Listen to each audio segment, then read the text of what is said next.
today about information technology and electronic industry.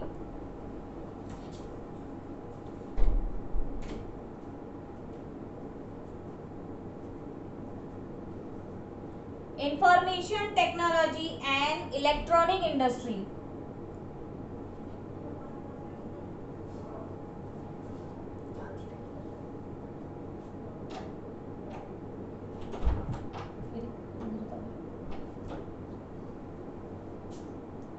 See,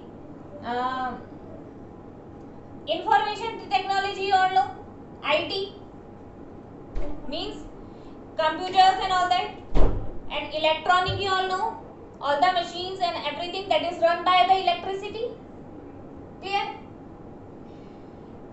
Of industrial technology, the main center in India, that is Bengaluru.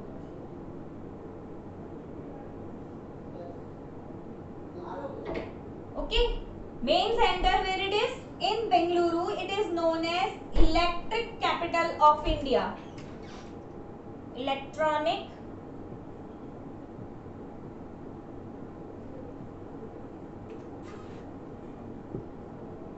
capital of India. Clear? So it means the main center, and at very large extent all these things are where the center is at Bengaluru. And this industry includes television, telephones,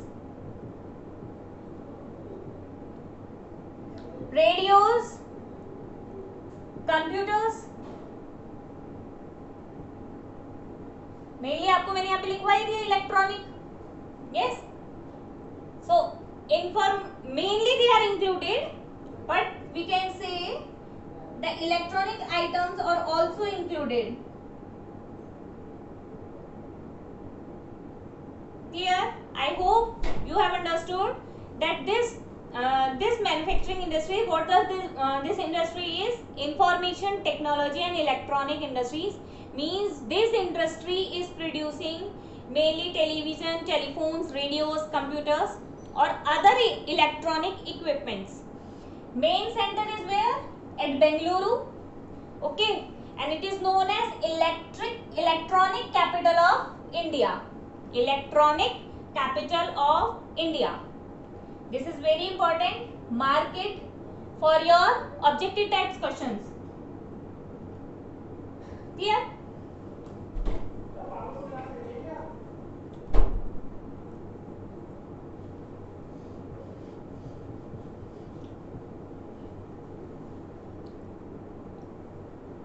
Okay, now there are 46 software technology parks in India. We are talking about complete India, means whole country. There are 46 software technology parks. Clear?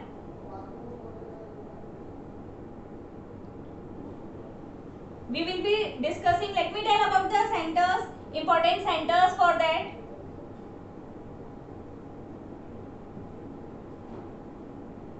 Are Mumbai, Delhi, Hyderabad, Pune, Chennai, Kolkata,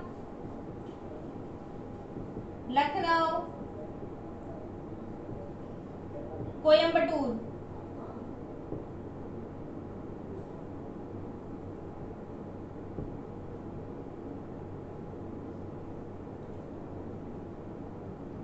Yes, there are, if the question arises, how many software technology parks are there in India?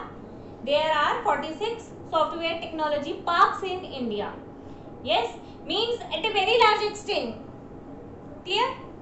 And the main centers are जहाँ पर ये work, जहाँ पे ये industries का एक large scale पे setup है, वो कहाँ कहाँ पर है? Mumbai, Delhi, Hyderabad, Pune, Chennai, Kolkata, Lucknow, Coimbatore.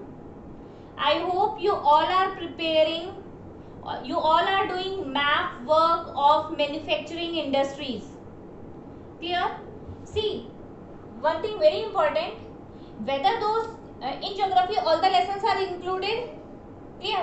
In map work, geography, best way to learn geography is to do the map work. अगर आपने मैप वर्क किया है, आप बहुत इजीली इन चीज़ों को लर्न कर सकते हो. मैंने बहुत सारी ट्रिक्स, बहुत सारी चीज़ें आपको बताई कि कुछ पॉइंट्स तो आप जनरल हर किसी में ऐड कर सकते हैं. ठीक है, बस आपको जो मेन जो होता है वो सेंटर लर्न करने के लिए, प्लेस लर्न करने के लिए आपको मैप लर्न करना पड़ेगा. और मैप लर्न तभी होगा जब आप मैप प्रैक्टिस करेंगे. Clear?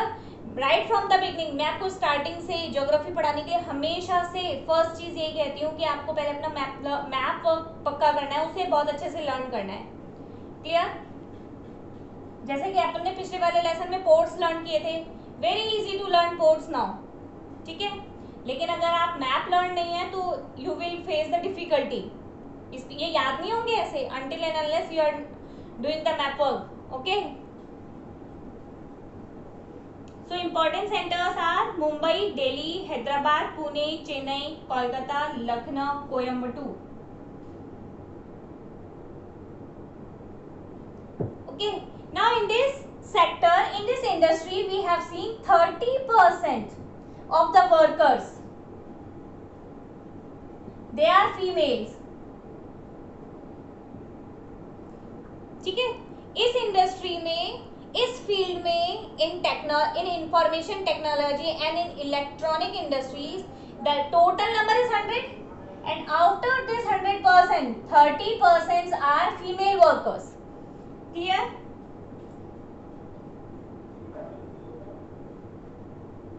We get foreign exchange.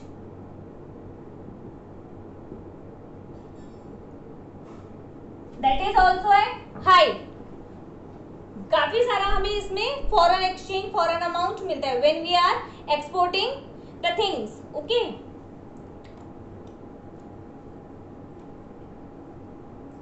Let me talk. अगर हम बात करें चाइना की, चाइना आइटम्स की बात करते हैं तो हम why everywhere the China items are there? Because of their low cost. Yes. Because of the low cost, China items are there, so China market is there.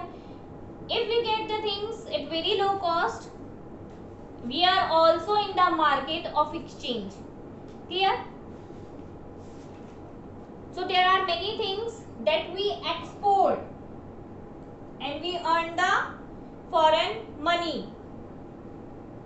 Yes, in this sector, the most important thing, let me tell you the two terms. Though in your book only single term is given, but let me explain it. In your book only BPO is given. Yes, but let me tell you KPO also. Clear? There are two terms, BPO and KPO. BPO means business process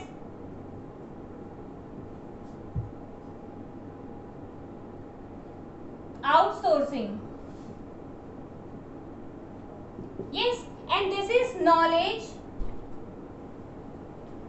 processed outsourcing. देखो, understand this terms. देखो आपके तो यही है, लेकिन जब तक आप इन दोनों में डिफरेंस नहीं समझोगे it will not be very clear.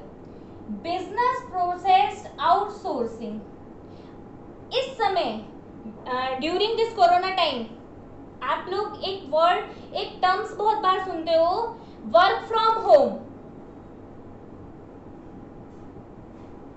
Work from home ये बहुत सुन रहे हैं आप इस वर्ड को. क्लियर? ये जो ये कंपनीज होती है, आप लोगों ने एक वर्ड सुना होगा कॉल सेंटर्स. ठीक है, कॉल सेंटर्स भी आपने ये वर्ड सुना है. अब आप मेरी बात को सुनो, यहाँ पे क्या होता है ये कॉल सेंटर्स में, there are people they are attending the calls of the foreign countries, ठीक है। बहुत सारे वो फॉरेन कॉल सेंटर्स में आपसे डिमांड करते हैं आपको इंग्लिश स्पीकिंग आना चाहिए, आपको दूसरी लैंग्वेजेस आनी चाहिए, क्यों? So that we can have the conversation with other countries. अब ये क्या करते हैं, ये इनका काम ये होता है कि वर्ल्ड के अंदर ऐसी कंट्रीज को ढूंढना जहां पर उनको लो लेबर और गुड क्वालिटी,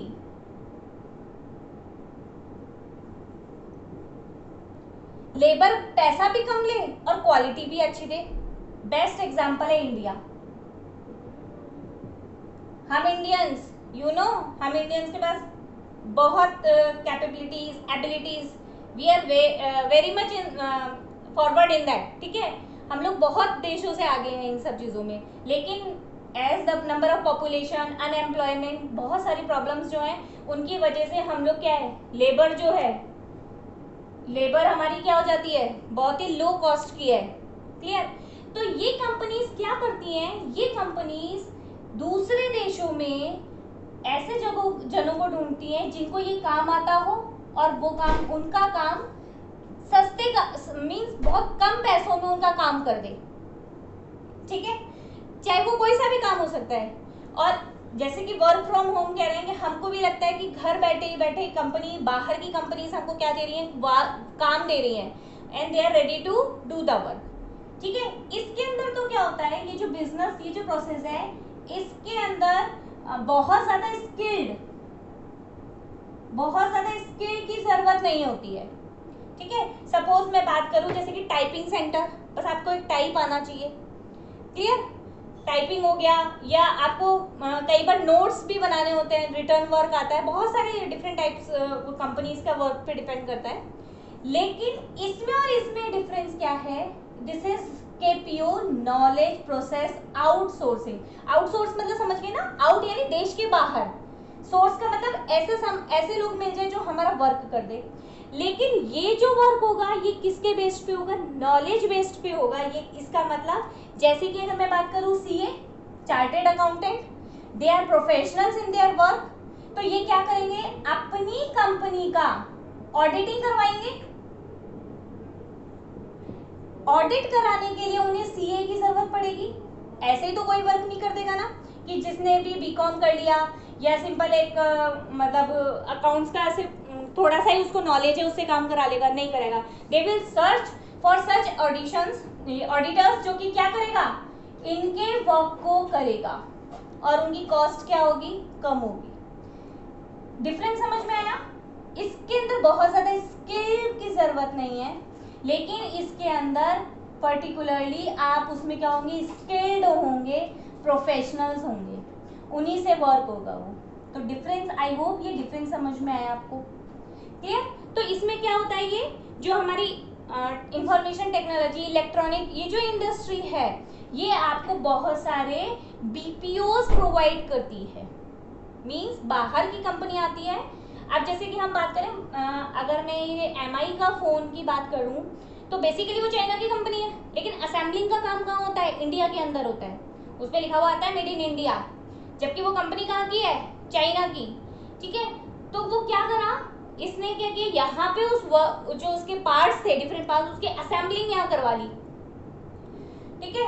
तो ये है बीपीओ, और इसमें पर्टिकुलरली एक नॉलेज बेस्ड होगा, एक प्रोफेशनल्स के लिए होगा, वो होगा आपका केपीओ के अंदर, ठीक है। आई होप दिस डिफरेंस आपको समझ में आया होगा। एक बार मैं फिर इसको समझा देती हूँ, ठीक है। ये बिजनेस प्रोसेस आउटसोर्स है, यानी कि बाहर का सोर्स, काम को कौन कर रहा है, आउटसोर्स पर्सन कर रहा है।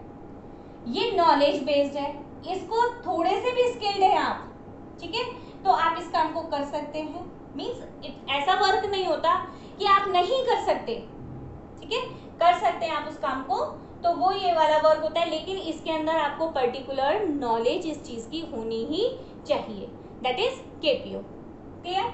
तो आपकी बुक में भी ये वाला ऐड किया हुआ है केपीओ, ठीक है। तो आप इसमें सिंपल सा आपका लिया हुआ है, बीपीओ इज ग्रोइंग, मैं इसको अभी ऐड कर देती हूँ आपके इसमें। BPO sector growing.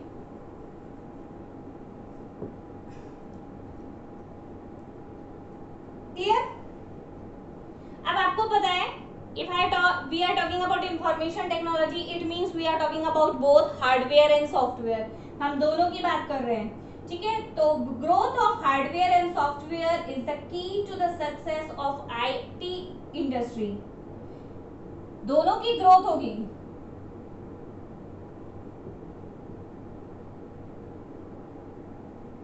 Hardware and software is the key to the success of IT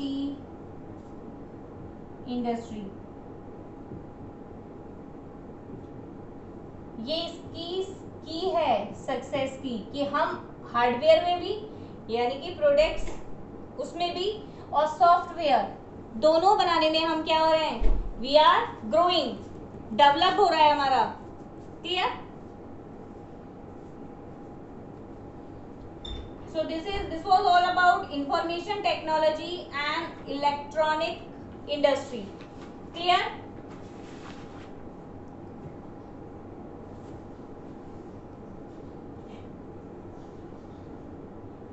Now we have completed up to all the industries, but we all are knowing that there are some negative effects of these industries. Let us discuss about those things.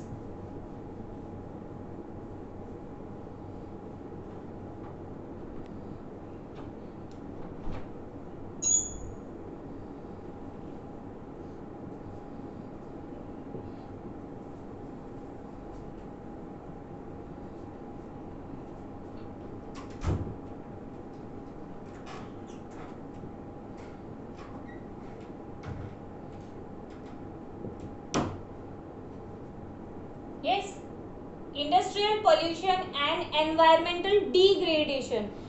Grade कैसा होता है? D. Upgrade होता है अच्छा हो जाना, degrade खराब हो जाना। Clear? So it is environmental degradation. We will be talking about first air pollution,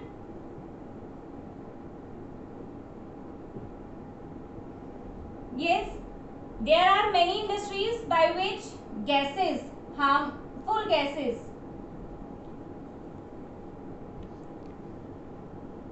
are diffused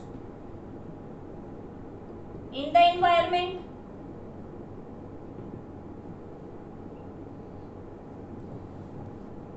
Yes, there are harmful gases that are diffused in the environment, in the atmosphere by vehicles, industries. इसका effect क्या हो जाएगा? Toxic, toxic यानी जहरीला, poisonous, ठीक है? Toxic gases leak are very hazardous in the long run. जो toxic जहरीली गैसेस जो रिलीज हो जाती है,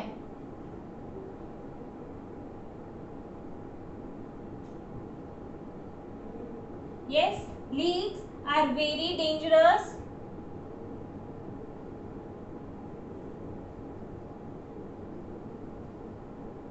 in the long run.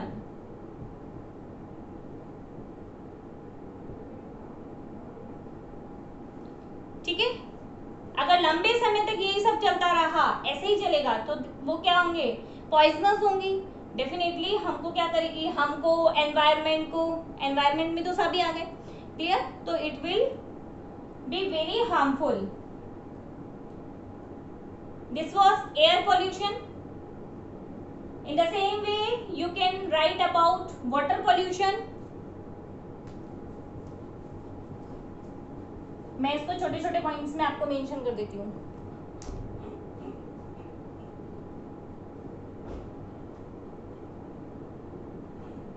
Yes, water pollution की अगर हम बात करेंगे तो डेफिनेटली उसमें गैसेस रिलीज हो रही थी। इसमें क्या होगा? टॉक्सिक लिक्विड जो होगा, वेस्ट जो एफ्लुएंट है, वो सारा लिक्विड जो होगा वो वेस्ट आता है इसमें।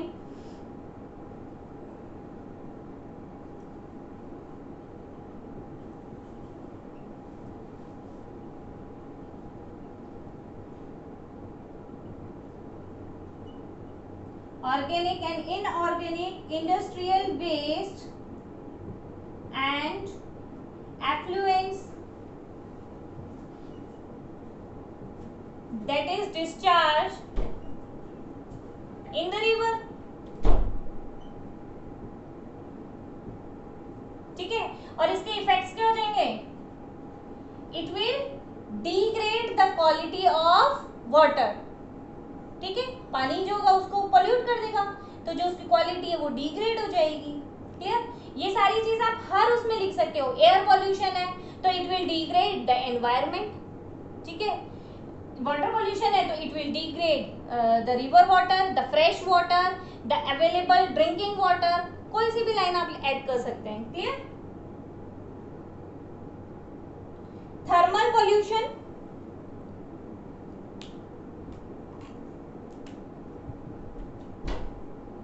थर्मल पोल्यूशन की बात करें हम तो क्या होगा? जिन इंडस्ट्री से hot water is released,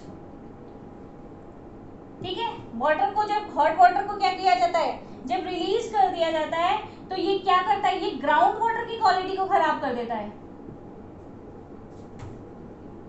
it degrades the ground water quality.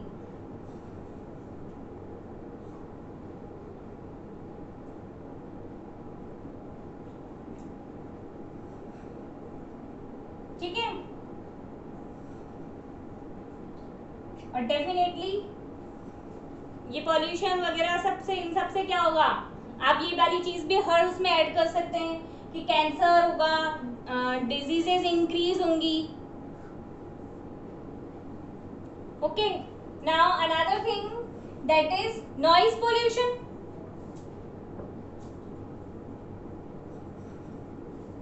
बहुत सारी इंडस्ट्रीज हैं, ये बहुत सारी मशीन्स हैं जिनसे क्या होता है? नॉइज पोल्यूशन होता है। नॉइज पोल्यूशन क्या होगा? तो आपके जो कान है, जो हियरिंग कैपेसिटी है वो खराब होगी, लोग टेंशन में ज़्यादा रहेंगे, इरिटेशन फील करेंगे every time. Okay, heart beat increase हो सकती है, ब्लड प्रेशर इंक्रीज हो सकता है। क्लियर? तो ये सारे किसके नेगेटिव इफेक्ट्स किसके हैं? नॉइज पोल्यूशन के।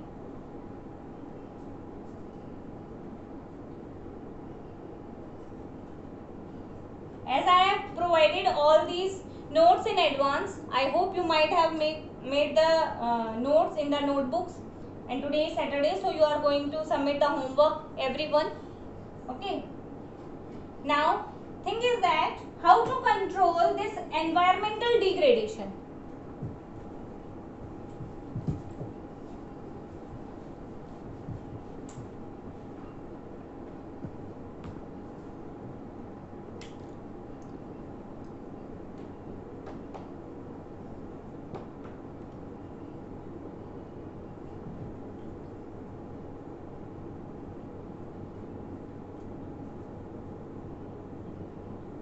इस एनवायरमेंटल डिग्रेडेशन को कैसे कंट्रोल कर सकते हैं? देखो, मिनिमम यूज ऑफ वाटर, जो वाटर अवेलेबल है, फ्रेश वाटर अवेलेबल है, उसको कम से कम यूज करना है। रीयूज, मशीन्स में तो हम रीयूज कर सकते हैं, रिसाइकिल कर सकते हैं। सिर्फ ड्रिंकिंग वाटर को सेफ रख के अदर वर्क के लिए हम लोग ये वाला वाटर यूज कर सकते हैं। रेन वाटर हार्वेस्टिंग,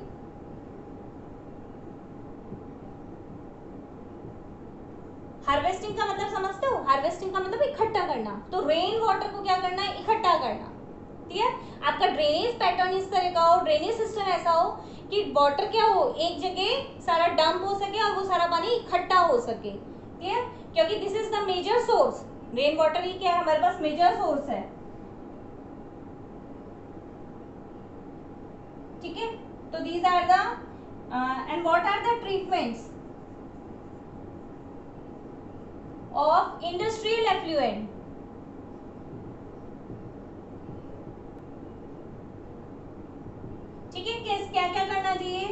जैसे कि अगर हम बात करें, देखो जैसे कि वाटर इकट्ठा किया, इसको छोड़ दो, allow it to settle down all the sediments.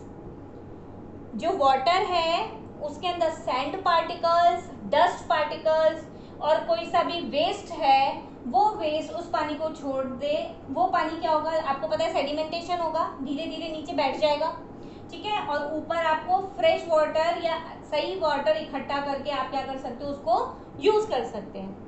Clear? तो एक ट्रीटमेंट तो आप ये करेंगे इंडस्ट्रियल एफ्लुएंस का कि पहले डंप करने से पहले आप क्या कर सके, इसको, इसकी जो वेस्ट है, जो सेडिमेंट्स है, उसको कहीं पर इकट्ठा कर सकें। क्लियर? बायोलॉजिकल प्रोसेस कर सकते हैं आप, ट्री प्लांटेशन, आपको सबको पता है पोल्यूशन रोकना है तो हमको क्या करना पड़ेगा, ट्री प्लांटेशन ज्यादा करना पड़ेगा, रेन वाटर हार्वेस्टिंग करना पड़ेगा, ठीक है, ये सब आपको करना पड़ेगा। और रिसाइकिल, ये सारी चीज क्या है, इसके ट्रीटमेंट है, ठीक है, जिससे आप क्या कर सकेंगे, एनवायरमेंटल डिग्रेडेशन को रोक सकेंगे। So this completes your lesson.